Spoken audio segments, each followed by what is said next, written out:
Bem, boa tarde, gente. Então, vamos lá dar continuidade à nossa apresentação. Eu me apresentar para vocês. Eu sou Leonardo Moraes. Eu trabalho na Procuradoria Federal do Direito do Cidadão, aqui na PGR, e sou assessor do IGT Inclusão para Pessoas com Deficiência.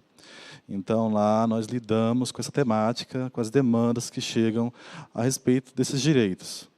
Eu tenho muita satisfação de fazer parte desse GT, até porque também tenho deficiência visual, então tenho uma vivência, sou militante nessa área. Minha formação, eu sou graduado em Relações Internacionais e em Direito, pós-graduado em Direito Público e especialista em Direitos Humanos. Enfim, é uma área que eu me identifico muito, eu tenho assim, uma paixão mesmo, não só pela minha condição, mas porque a gente percebe a grande necessidade de fazer algo que tente mudar e trazer consciência de todos os cidadãos para o respeito à diversidade. Porque, antes de tudo, é uma questão realmente de respeito. O direito é mais essencial, que nos é mais caro, que é a questão de direitos humanos. Estamos aqui diante da maior dentre todas as minorias no mundo. Então, cerca de 750 milhões de pessoas. Aí estamos falando de 10% da população mundial. Pessoas que estão relacionadas àqueles termos que colocamos há um pouco atrás, questão do estigma, do preconceito, da marginalização, da total exclusão, invisibilidade. As pessoas com deficiência continuam ainda, nesse contexto. A gente sabe, obviamente, que muita coisa mudou desde da época em que Esparta lançavam as pessoas com algum tipo de deficiência ao precipício, até hoje, em que estamos num momento como esse, discutindo direitos humanos, o respeito à diversidade. E é muito legal destacar aqui a possibilidade de estar num evento com pessoas com e sem deficiência, discutindo essa temática tão importante, se utilizando de recursos de tecnologia assistiva. Nós temos aqui a audiodescrição, nós temos a Libras, ou seja, a gente sabe que o ideal é que isso esteja disponível o tempo todo, em qualquer situação, em qualquer evento, porque, afinal de contas, se falamos em igualdade e isonomia, que isonomia é essa, que só vale para alguns, Então, essa isonomia tem que ser respeitada nesse contexto, de total respeito à diversidade e, sobretudo, valorizando a autonomia da pessoa com deficiência. Eu vou buscar um pouquinho, antes de entrar na convenção, esse panorama em que ela começou a ser pensada, a ser elaborada. Na década de 70, os movimentos sociais surgiram, os deficientes, as pessoas com deficiências começaram a se articular, começaram a pensar a respeito daquela situação que, de fato, não era a mais adequada. Nós precisávamos mesmo que o Estado nos respeitasse e precisávamos garantir o mínimo em questão de direitos. Houve encontros nacionais de pessoas com deficiência. Começamos a perceber a grande importância de iniciar um diálogo global com outros estados. E foi nesse momento que começamos a pensar em um tratado, em um acordo internacional que desse visibilidade e que trouxesse uma cooperação internacional entre esses movimentos de e para pessoas com deficiência. Porque a nossa história realmente obviamente, não é linear. Nós temos situações diversas a depender de estados, nós temos, inclusive, retrocessos em alguns momentos na história. Como exemplo, a gente pode até citar a Segunda Guerra Mundial, em que, enquanto um governo, um Estado nazista, fazia experiência com pessoas com deficiências, soldados americanos voltavam aos Estados Unidos com deficiências graves e eram recebidas como heróis. né? Daí você já percebe, né, uma concepção, né, que a criação, a constituição de uma concepção diferente. Países que participaram de guerras, tiveram, né, seus soldados mutilados com sérias deficiências, olham para essas pessoas com aquela gratidão, com inclusive um dever de retribuir, né, esse sacrifício. Outros estados não participaram, não têm essa visão, não participaram de guerras, de conflitos que acarretassem esse efeito. Então, logo, a deficiência ficou muito focado na pena, na piedade, na incapacidade da pessoa, e vamos cuidar, e é só assistencialismo, e não é o respeito da pessoa em si, né? Então, começamos... se eu adiantar aqui, acho que... Próximo slide aqui para poder botar a questão do IBGE. Né? No Brasil, hoje somos cerca de 46 milhões de pessoas. E estamos, aos poucos, conseguindo, né, conquistar o nosso espaço. Com relação à convenção, a gente começa a debater com os demais movimentos, e conseguimos fazer com que a ONU aceitasse, né, esse desafio de lançar o primeiro tratado internacional da pessoa com deficiência. Vamos lá.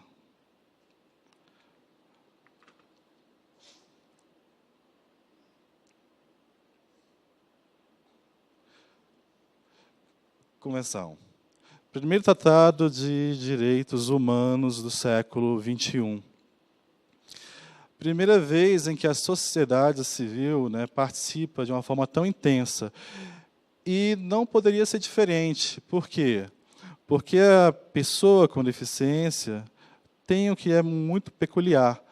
E desde cedo nós descobrimos que é fundamental que a gente tenha uma participação direta nessas questões, porque até então a gente ficava muito ao que as pessoas, né, sem deficiência achavam que seria melhor para nós. E aí começam a haver discussões, e o lema, surge então o nosso lema, né, nada para nós sem nós. Justamente porque a gente tem que se empoderar, a gente sabe de fato o que é necessário.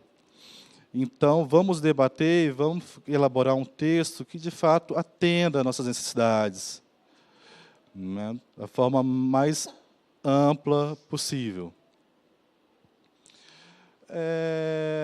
As discussões iniciaram, né, no âmbito da ONU, e de cara a gente percebeu uma grande dificuldade em função das diferenças culturais, né, de cada estado, de cada país que estava participando das reuniões.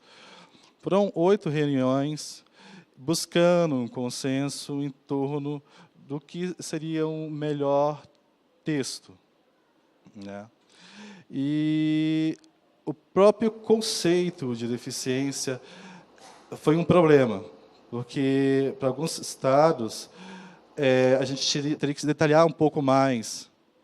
Outros já queriam que fosse um conceito mais aberto, em virtude de respeitar aspectos culturais, né, de cada país.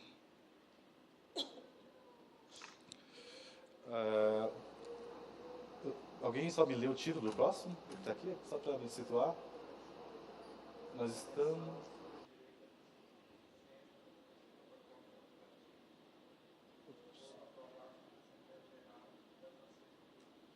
Certo. Aí tem uma descrição. Só para me citar aqui. A primeira linha dos slides?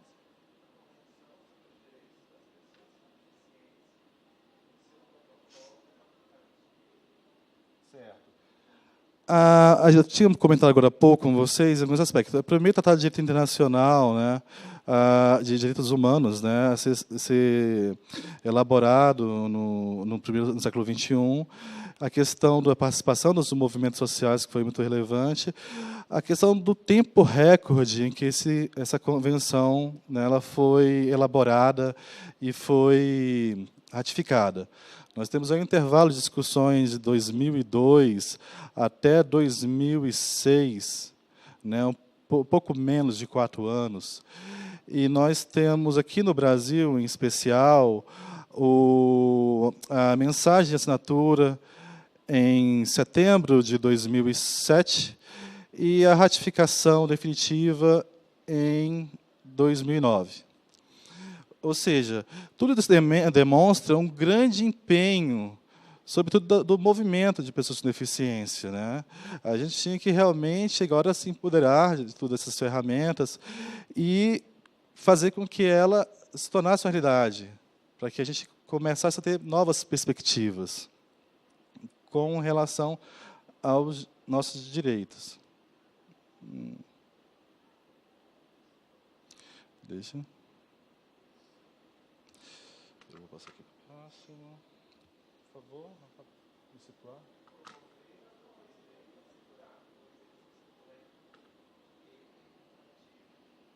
Ixi. Eu acho que eu pulei mais de um, não?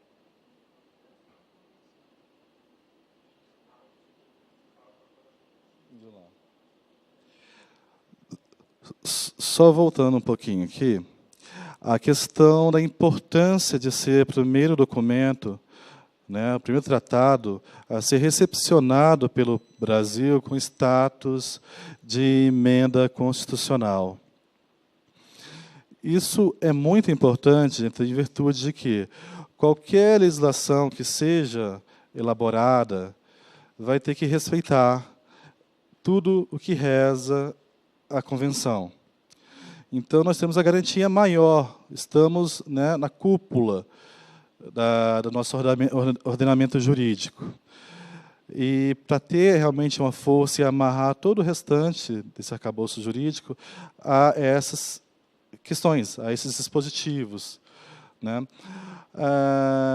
Um breve panorama, então, com relação a esse processo de recepção. Nós começamos essa fase, né, de negociação, que foi recorde, né, no período de 4 anos, conseguimos aprovação da ONU com relação ao texto. E foi aberto, então, para assinaturas. Conseguimos já também, no período inferior a 2 anos, as assinaturas suficientes para que a Convenção entrasse em vigor. O Brasil fez sua parte e recebeu, né, internalizou a Convenção com esse status. Graças também, mais uma vez, ao grande empenho dos movimentos de e para a pessoa com deficiência. Porque havia a emenda número 45, que estabelecia, por meio do parágrafo 3º do artigo 5º, um rito especial em que tratados internacionais, né, de direitos humanos pudessem ser recepcionados com status de emenda constitucional. E, para isso, a gente precisava de 3/5 dos votos, né, de cada casa legislativa, o que é algo realmente complicado, né, de se conseguir. No entanto, nos empenhamos nessa missão e conseguimos realizar essa ratificação. A gente sempre abre um parêntese com relação a essa emenda 45, à medida que é muito estranho que a gente trate de formas diferentes, né, tratados de direitos humanos em função de um quórum especial, né? A gente parte do princípio de que qualquer tratado internacional de direitos humanos deve ser considerado como um texto, né, um texto constitucional, dada a relevância dos direitos que ele preconiza. Né? É estranho a gente ter tratados internacionais que são recepcionados com o status de emenda constitucional e outros que não são. Mas, enfim, para não correr esse risco, para que a gente tivesse o nosso tratado lá no ápice, trabalhamos firme e duro para isso e conseguimos, né? Realizamos esse sonho.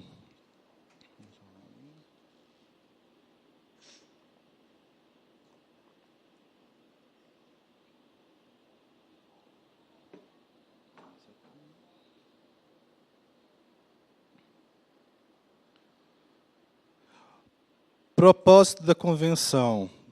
Né? Nós temos aqui muito claro que a convenção, se a gente pudesse resumi-las em duas palavras, seria autonomia e inclusão, né?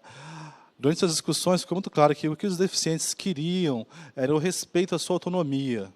Eles queriam realmente participar como qualquer cidadão da sociedade, na política, na educação, na saúde, acesso à cultura, ao lazer. Algo que, inclusive, no nosso caso, no Brasil, já deveria ter sido garantido em função da nossa Constituição Cidadã, né, de 88. O próprio artigo 5º deixa muito claro que todos somos iguais perante a lei, né? E vai além, né, ainda chega a ser muito prolixa, no sentido de que, sem distinção de qualquer espécie, então, seja, só com esse artigo, compreender esse artigo, seria suficiente para que, de fato, os deficientes fossem respeitados. Porque, se todos somos iguais, por que me é negado o direito de ir e vir por falta de acessibilidade arquitetônica? Por que me é negado o direito às comunicações, uma vez que não conto com recurso de Libras e nem audiodescrição de forma adequada nos meios de comunicação?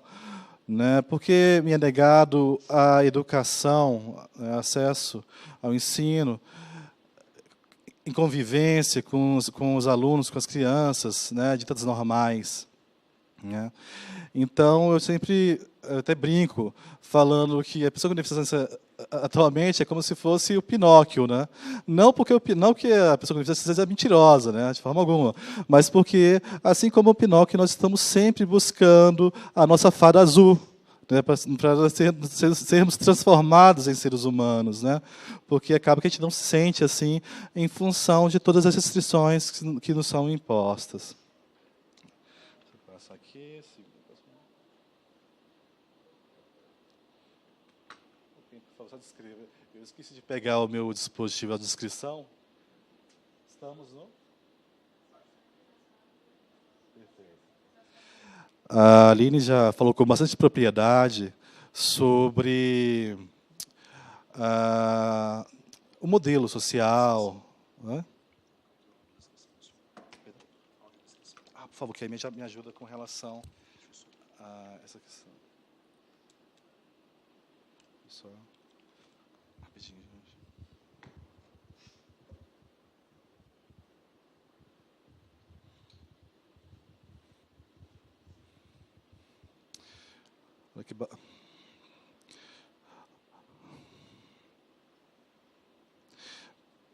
Gente, eu estou só esperando acho que a Soraya, a autoescritora, né, está concluindo a descrição do slide. Isso é muito importante.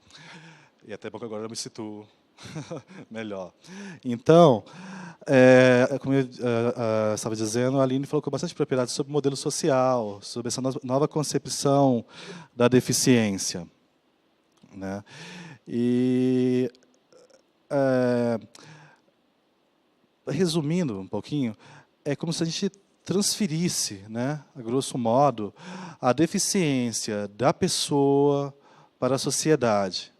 Ou seja, a deficiência deixa de ser tratada como uma doença, né, como até então era, para ser tratada como um atributo, um mero atributo da pessoa, né, e que deve ser respeitado, como ser, de repente, magro, alto, né, alto, baixo. Então, esse atributo tem que ser respeitado, e a deficiência agora é de responsabilidade da sociedade. A sociedade tem que criar as condições adequadas, necessárias para total desenvolvimento da pessoa com deficiência. E aí, como a gente começa a romper com o modelo médico, a gente tem que buscar também uma nova classificação, porque até então a gente contava com a CID, que é a Classificação Internacional de Doenças. Como a gente está falando agora do modelo social, a gente passa a adotar a convenção, né, estabelece a CIF como classificação a ser utilizada. Por quê? Porque a CIF vai focar justamente nas funcionalidades da pessoa, que em função da deficiência, vão ser maiores ou menores, né, com relação ao tipo da deficiência. A questão da deficiência visual, acuidade. Esse comprometimento se dá até que grau? É um comprometimento grave, de uma cegueira total? É um comprometimento moderado, de uma visão ainda, né, subnormal, a cerca de 30% a 50% da acuidade normal? Ou é, de repente, uma leve de acuidade extremamente baixa, que talvez nem comprometa a participação dessa pessoa na sociedade, né, na questão da igualdade de oportunidades? Por que que a CIF e essa nova concepção são importantes? Porque ela vem trazer, inclusive, isonomia entre os próprios, né, entre as próprias pessoas com deficiência, né? O modelo anterior jogava todos os deficientes, independente do tipo, no mesmo saco, né? A gente era tabulado. Tem deficiência, pronto. Então você ingressa em qualquer política inclusiva, em qualquer ação afirmativa. Não tem problema. Isso também gerou e continua gerando distorções, porque houve, agora mais para o final da década de 90, um certo desentendimento entre os próprios movimentos, né, de pessoas com deficiência. Por quê? Porque começaram agora a perceber que o tratamento era padrão, quando, na verdade, haviam níveis, né, graduações diferentes de deficiência, que deveriam ser consideradas, né? Então, uma certa divisão entre os deficientes, os tipos de deficiências, em relação a essa padronização. A convenção trouxe maior isonomia e a CIF traz o respaldo necessário. Então, hoje, para fins de políticas inclusivas e ações afirmativas, é obrigatório que se observe a classificação internacional de funcionalidades, a CID, justamente para que a gente tenha uma noção mais real de em que grau aquela deficiência acarreta uma desigualdade de oportunidades para a pessoa. Não dá para você considerar, por exemplo, uma pessoa que tenha um membro encurtado, cerca de 1 ou 2 centímetros, e que isso lhe acarreta o dano mínimo em termos de funcionalidade com uma pessoa paraplégica, por exemplo, ou tetraplégica, né? A gente tem que ajustar as políticas públicas de acordo com esse grau de deficiência, para que essas distorções não causem injustiça. Isso fica muito nítido em questões de concurso público, por exemplo, em que você vê certas deficiências bem mais leves e que, às vezes, não acarretam nenhum prejuízo nessa questão de desigualdade, de oportunidades, e, no entanto, faz com que essa pessoa ingresse pela cotas e acabe por usurpar a vaga daquele que, de fato, enfrenta uma desigualdade de oportunidades por ter uma deficiência que, de fato, deve ser enquadrada na política inclusiva.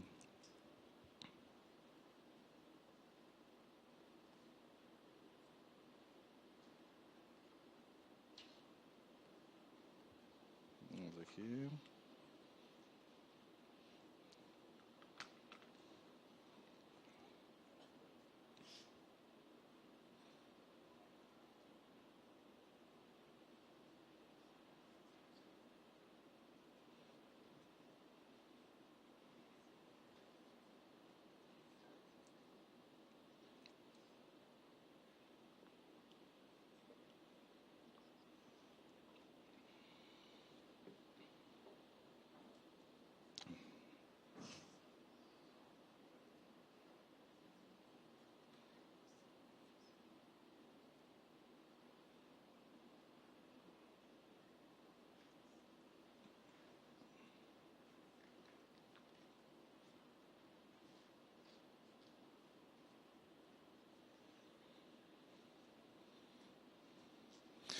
Bem, esse intervalo que eu dou é porque eu estou esperando, né, a descrição e acho que até mesmo uma questão da Libras, né, a pessoa fazer toda a interpretação do que está no slide.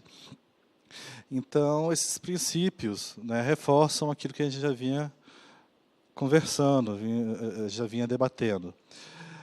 Esses princípios, né, estabelecidos, né, pela Convenção, eu até falo pela Constituição agora, né, porque é importante perceber que todo esse texto, todos esses princípios, essa intenção é constitucional agora, né? A gente fala da convenção, mas a gente está falando, na verdade, da própria Constituição brasileira, que agora não estará mais completa se você não tiver junto, né, a esse texto original, esse livro original, a convenção e o protocolo facultativo. A gente até costuma dizer que a Constituição brasileira tem mitigado, né, a sua característica de documento escrito, porque agora ele realmente não se reúne em um único título, um único documento, né? Ele agora está localizado de forma esparsa à medida que temos agora a Convenção e o próprio protocolo. Princípios extremamente importantes que a gente dá um destaque aqui é o princípio da inclusão, né, em função de que, se a gente fala em inclusão, porque de fato a situação é de exclusão, a gente tem que mudar esse cenário e buscar as condições necessárias para que a pessoa seja realmente inserida na sociedade e respeitada como qualquer cidadão. E para viabilizar essa inclusão, a gente tem um instrumento fundamental, único, que alguns até falaram no momento em que a Aline propôs, né, as pessoas mencionarem algum termo relacionado à questão da deficiência. Alguém sabia dizer qual é essa ferramenta fundamental que vai viabilizar essa inclusão? Ela está aí, ela é um dos itens do slide. O que vocês acham que é mais importante dentre esses princípios, que de fato vai dar o instrumento necessário para que a gente consiga participar amplamente em todos os setores da sociedade? Oi? É muito importante, certamente, mas qual seria essa ferramenta que vai viabilizar isso, inclusive? A acessibilidade, gente, a acessibilidade é o instrumento mais importante a ser utilizado pela pessoa com deficiência. Porque a acessibilidade, no nosso caso, tem um conceito muito peculiar. A acessibilidade diz quebra de obstáculos. A acessibilidade tem esse conceito de romper obstáculos. Sejam obstáculos arquitetônicos, né? Nossas cidades realmente ainda continuam com acessibilidade precária, quando existe alguma acessibilidade. A acessibilidade digital, né, que a gente remete aos sites, né, aos portais, que também estão repletos de obstáculos, né, digitais, de barreiras, de impedimentos a aplicativos de tecnologia assistiva, como os leitores de tela. A acessibilidade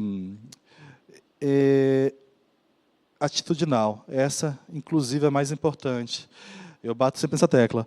Acho que o dia que a gente conseguir romper mesmo que esse obstáculo atitudinal, as coisas vão começar a fluir de uma forma muito mais célere, muito mais rápida. Porque quando a gente fala de barreira atitudinal, nós estamos falando daquilo que está na cabeça das pessoas.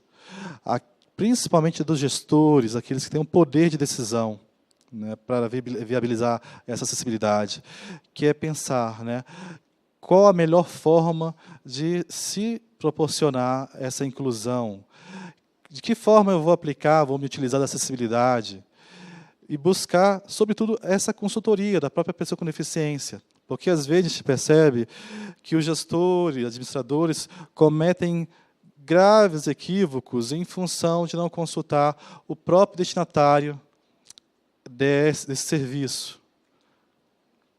Né? A gente percebe isso todo tempo. Vamos lá. A situação é bem propícia, porque nós estamos no mês de setembro. Esse é considerado um mês de luta da pessoa com deficiência, que tem, né, o dia 21 como o seu dia especial.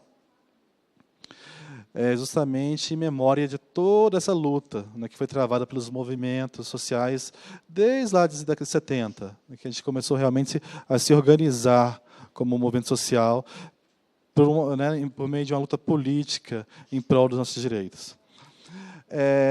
Então, temos o mês de setembro e nós temos também uma Paralimpíada, né, ocorrendo no país. Né? E aí, de acordo com os princípios da convenção, princípios agora constitucionais, a gente pode dizer que a nossa Paralimpíada, de fato, é um exemplo de inclusão? Se alguém quiser se manifestar a respeito. É porque eu acho que é bom a gente fazer esse exercício, né? Porque, às vezes, a gente acha tão bonito, tão lindo um evento, em função de estar dando, né, a oportunidade para que pessoas, né, com deficiência atuem, possam competir, possam participar, que seja, né, uma participação ainda apartada, mas que dê pelo menos o mínimo de visibilidade. Né? Mas a questão da Paralimpíada é séria em virtude disso, porque toda essa briga por esses direitos, por estabelecer esses princípios, vem justamente no desejo de que não haja nenhum tipo de divisão, né, segregação. E, de certa forma, a Paralimpíadas passa isso. Por quê? Porque, se vocês observarem bem, a gente tem uma abertura para as Olimpíadas, né, de fato, né, original. Temos o desfecho dessa Olimpíada. Nós temos um mascote, inclusive. Né? Ou seja, nós temos aí o Tom e o Vinícius. Eles sempre juntos, né, a dupla. Só que dessa vez separaram o Vinícius e o Tom. Né? O Vinícius ficou com as Olimpíadas e o Tom foi para Paralimpíadas. E, da mesma forma, até o maior símbolo das Olimpíadas, que é a chama, a chama olímpica, até a chama olímpica não é a mesma. Né? Não sei se vocês perceberam, a chama olímpica é diferente para a Olimpíada e para a Paralimpíada. E a gente percebe e sonha com o ano em que vai ser possível haver, de fato, uma Olimpíada inclusiva, em que a gente tenha um evento único e que as pessoas possam estar ali interagindo e convivendo. É óbvio que a gente não quer que atletas com deficiência compitam, né, vão competir diretamente com os ditos normais, né, as pessoas sem deficiência. A gente quer, simplesmente, que modalidades, né, das pessoas sem deficiência sejam seguidas, acompanhadas, né, de modalidades da pessoa com deficiência em um único evento.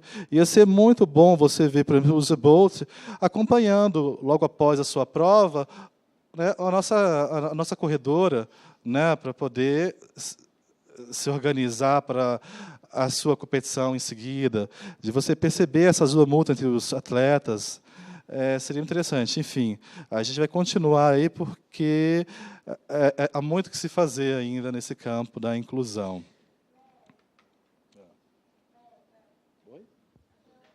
Oi?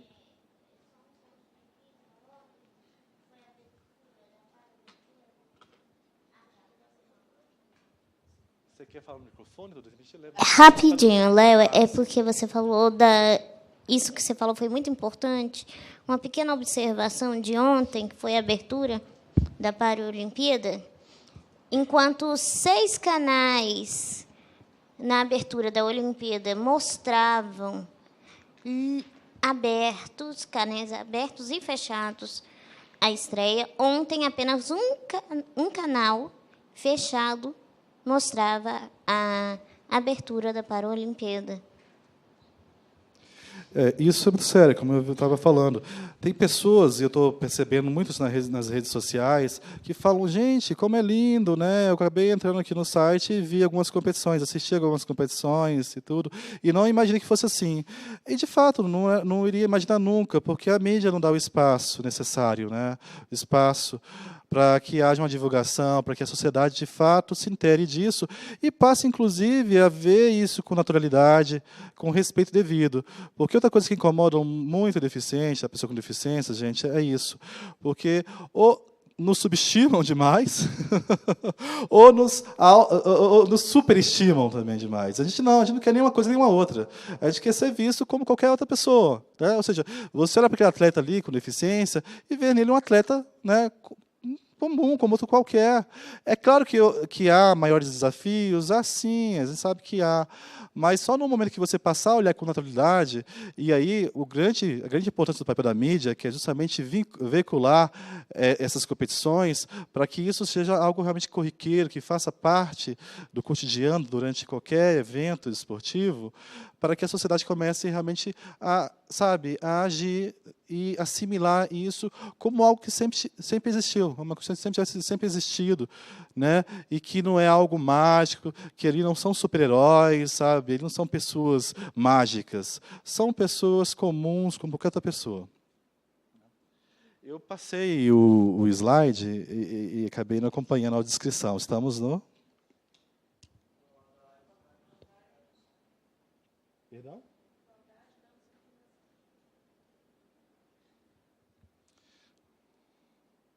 Certo. A questão da igualdade e da discriminação. Isso que a gente abordou bastante, a questão da isonomia, né? A gente quer um tratamento isonômico. Discriminação agora, vocês vão ver logo mais com o doutor Felipe, que foi tipificado. A discriminação agora é um crime, gente, não pode haver, né? Qualquer tipo de acepção em razão da deficiência estará sendo enquadrado no crime de discriminação.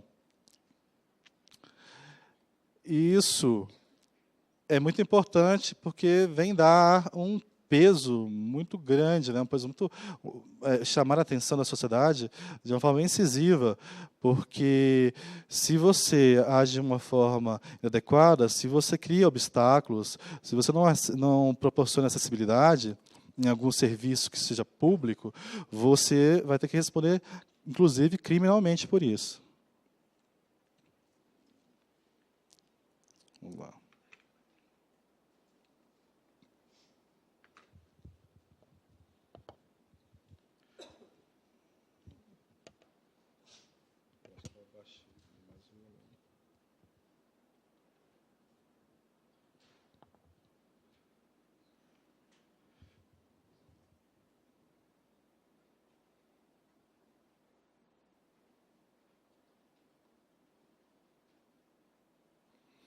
Estamos falando da educação? Educação, gente, é um dos pontos. Eu peguei dois temas que eu acho mais importantes para abordar com vocês a convenção, porque a convenção ela está organizada em 50 artigos. 40 em questões de mérito, nós já abordamos ali os principais anteriormente, e 10 em questões administrativas, que dizem respeito ao modus operandi, né, da convenção, prazos para subscrição, avaliação que será feita, né, por meio do comitê subjetivo à pessoa com deficiência. E a educação é um desses pontos extremamente relevantes, porque existe uma polêmica, uma resistência muito grande com a educação, na medida que a pessoa com deficiência, a família, se habituou muito com a escola especial. E se apegou de tal maneira que está achando ruim ter que mudar para o modelo dito inclusivo, que seria a mudança desse aluno, né, para o ensino regular. Penso que seja muito importante que a gente quebre esse paradigma, que a gente realmente se liberte dele. Por quê? Porque o ensino essencial teve um papel e continuará tendo um papel muito relevante nesse processo. Afinal de contas, o ensino especial desenvolveu todo o know-how, todo o conhecimento que certamente não será desprezado. A escola especial tem que vir como um grande apoio à escola normal, à escola regular. Justamente para poder preparar esses profissionais, professores, toda a parte da estrutura da escola, acessibilidade, né, arquitetônica e utilização de diversas tecnologias assistivas, que é do conhecimento da escola especial. É muito importante essa parceria, né? Porque a gente sabe que vai haver um período de transição muito grande. Esse período de transição vai ser marcado né, por dificuldades, a gente sabe que sim, mas toda mudança, transformação requer um pouco de sacrifício. Eu acho que, ao invés de ficarmos lutando para manter esse atual estado de coisas, a gente deveria lutar, canalizar toda essa energia para fazer com que a escola inclusiva se torne uma realidade o mais breve possível e que esse período de transição seja o mais curto. A gente sabe da preocupação das pessoas, mas é preciso ter em mente que, quando falamos em escola e ensino inclusivo, nós estamos falando em dar todas as condições necessárias para a plena participação desse aluno, desse estudante com deficiência. Então, é ter tudo que ele teria no ensino especial, agora na escola, né, no ensino regular, até porque, gente, a concepção do que é deficiência só vai ser assimilada mesmo pela sociedade quando estivermos ocupando todos os espaços. E a escola é um espaço estratégico, é fundamental ocupar esse espaço. É preciso que o deficiente esteja ali. Até porque, na verdade, o direito não é só da pessoa com deficiência, né, da criança com deficiência.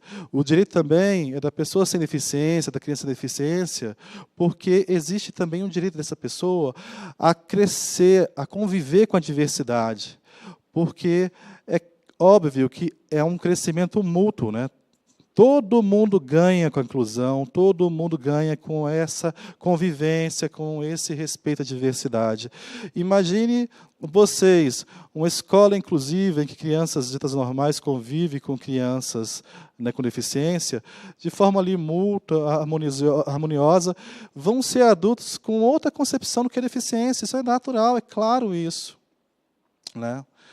Então, vamos investir, acreditar mesmo na escola inclusiva. Né, e brigar, lutar, na verdade, para que ela tenha e que ela desenvolva essa condição, né, adequada. Tanto almejamos.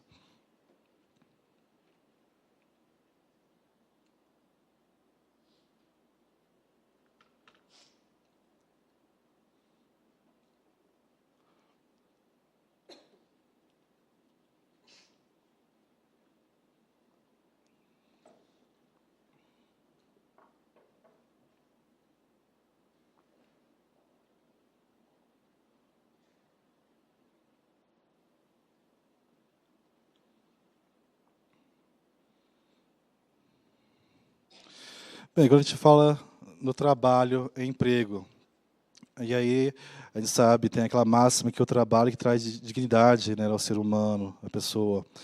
E o deficiente ainda se vê nessa situação, né, à margem, né, impedido de exercer, né, e se vê como uma pessoa digna nesses parâmetros, em virtude das barreiras, das dificuldades que são impostas a ele. Existe essa preocupação e nós temos, inclusive até antes mesmo da convenção, políticas inclusivas, estabelecendo cotas para o ingresso no mercado de trabalho na iniciativa privada, que não tem demonstrado grande eficácia em função do preconceito e dos estigmas que existem em torno da deficiência, né? Então, empresários acreditam que a pessoa com deficiência, por conta das suas limitações, produz muito menos.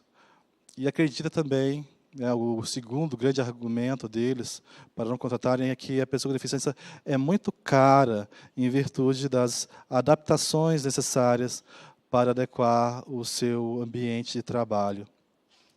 E aí, nós temos que, né, aliás, o Ministério Público do Trabalho vem atuando muito nisso, que trazer uma informação mais correta a respeito disso, porque os empresários estão equivocados, né? A pessoa com deficiência, dadas as condições, é tão producente como qualquer outra pessoa, é capaz de desempenhar a sua atividade tal como outra pessoa. E a questão da adaptação...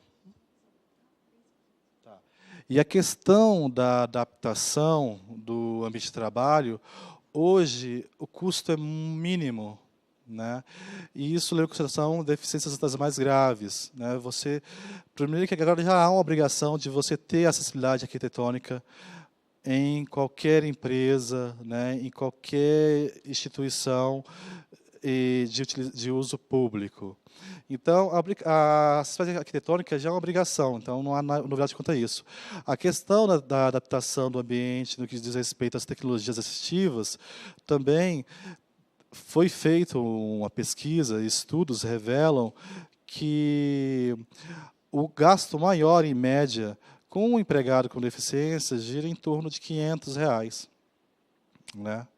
Para adaptar todo um ambiente de trabalho, isso pensando em um mobiliário específico para a pessoa com deficiência que tenha uma limitação, né, motora muito grave.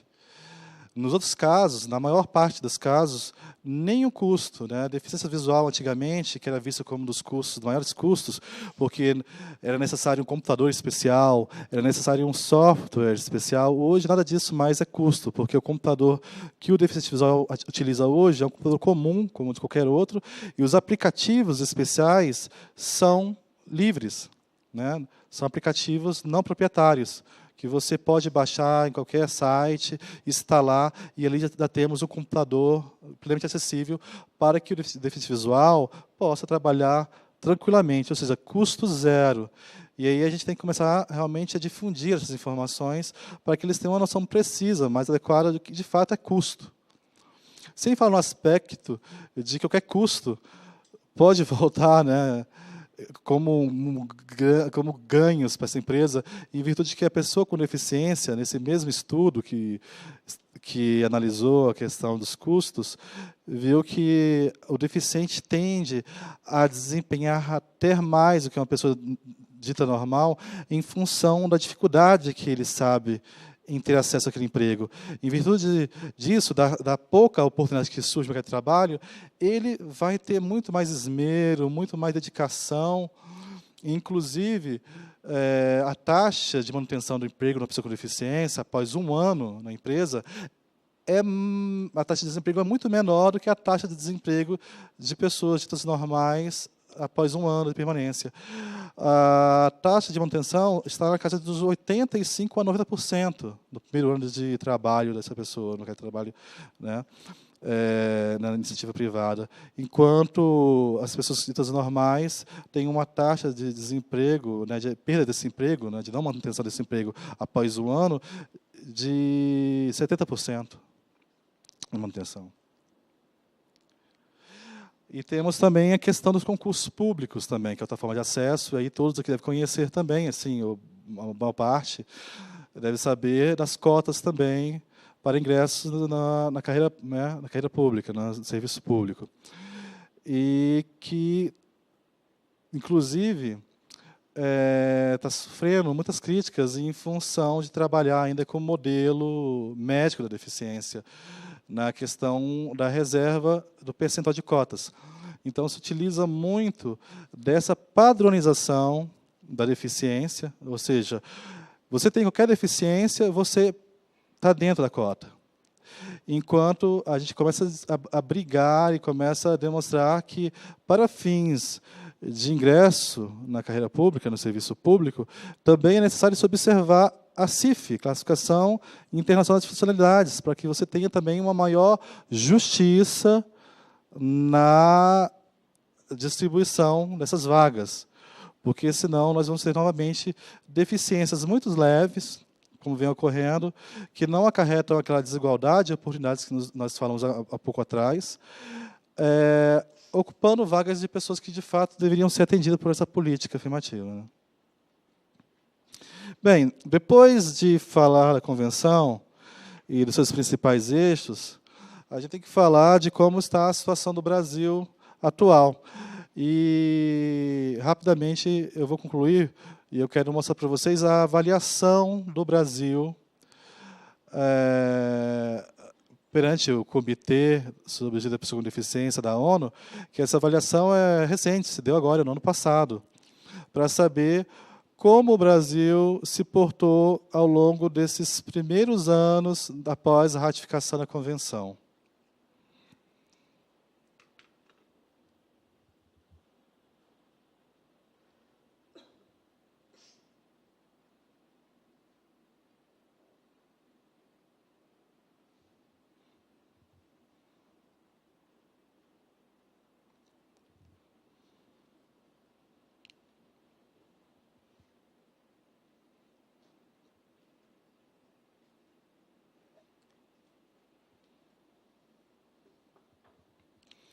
Gente, a notícia não é boa, né? E já era prevista, inclusive, né?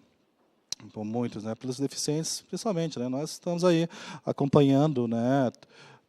Todo o desenrolar das políticas que, a princípio, foram elaboradas para cumprir com a Convenção, por que não dizer agora com a nossa própria Constituição. O Brasil ainda continua preso ao modelo médico, à medida que desenvolve suas políticas de forma extremamente paternalista, assistencialista, né? A Convenção, como eu disse, ela poderia se resumir, né, em duas palavras, que é a questão da inclusão e autonomia. E a autonomia é fundamental. Por quê? Porque ela é fruto da inclusão. Então, na verdade, o último destino, o último foco, a finalidade da Constituição é que haja total autonomia, uma plena autonomia no que é possível em virtude da deficiência. E o Brasil falha muito com isso, porque essa política extremamente assistencialista, ela retira o status de autonomia, de pessoa autônoma, desse indivíduo, porque está sempre relacionando o direito da pessoa com deficiência, sempre buscando viabilizar esses direitos por meio de institutos, instituições que agiriam como tutoras do deficiente, né? E isso emperra muito todo esse processo da criação de uma cultura inclusiva no país, né, e no mundo. A gente tem que romper com essa ideia de que não, que é só uma instituição que vai poder intermediar qualquer acesso meu, que seja a livros, acesso à educação, sabe, acesso a meios de comunicação. A gente tem que começar a cobrar que esse acesso se dê de forma direta, como é para qualquer outra pessoa. Afinal de contas, é respeitar o princípio da isonomia. Eu não quero ter que, por exemplo, é absurdo, para citar em título de exemplo, mas em pleno século XXI nós temos ainda a falta de acessibilidade no que diz respeito à aquisição de livros, né? O deficiente visual não pode adquirir um livro. Ele tem que se submeter ao que determinada entidade está disposta e quer produzir em formato acessível para o deficiente. A gente não tem essa escolha. Se a gente quer ter acesso ao livro, a gente tem que entrar na justiça. A lei existe e determina que haja um acervo plenamente acessível por parte das editoras. Mas, na realidade, eles esperam que a gente ingresse na justiça e que toda vez que eu preciso de um livro, eu tenho que ter esse dispêndio, né? Então, a gente tem que começar a trabalhar para que as editoras também se conscientizem, né, da sua obrigação nesse contexto. Aí, a avaliação e os pontos mais críticos do relatório da ONU.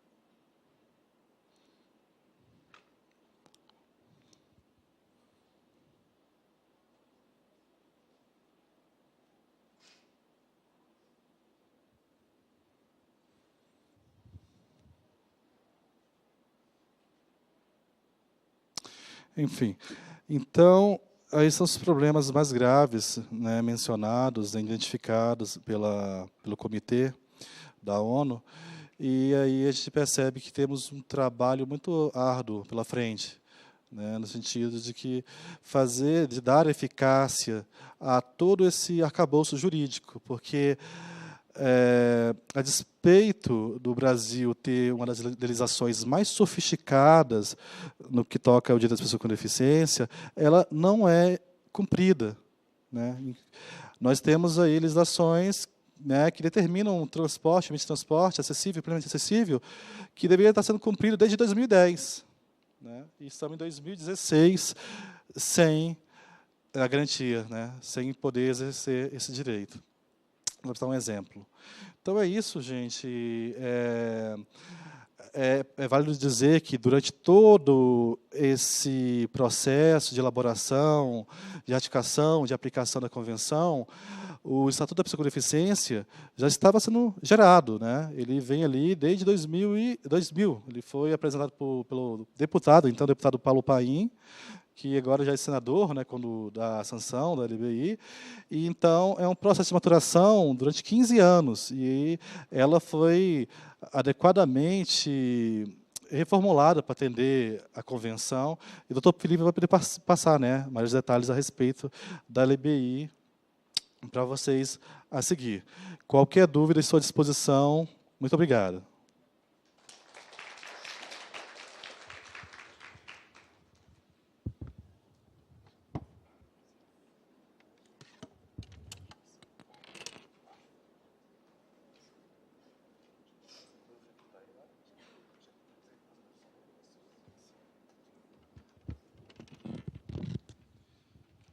Gente, só para poder apresentar, o doutor Felipe é membro do GT Inclusão para a Pessoa com Deficiência, do qual eu sou assessor, né, e me orgulho muito, né, de participar, muito satisfeito de estar ali auxiliando o GT, e é uma das pessoas que tem atuado, sabe, de forma muito grande, assim, com muita dedicação nessa temática, né, nas nossas jornadas, aí, nossos trabalhos, enfim, desafios que são grandes, né? E o doutor Felipe, com certeza, é um grande guerreiro nesse papel, né, nessa atuação do Ministério Público, a qual eu digo que é uma das instituições, se não a instituição mais importante, a qual o deficiente tem que se aproximar, para poder fazer com que esse cenário que a gente viu ali há pouco, da avaliação do Brasil, daqui aos próximos anos, se transforme completamente, que a gente possa estar aqui comemorando uma cidade com acessibilidade mais adequada.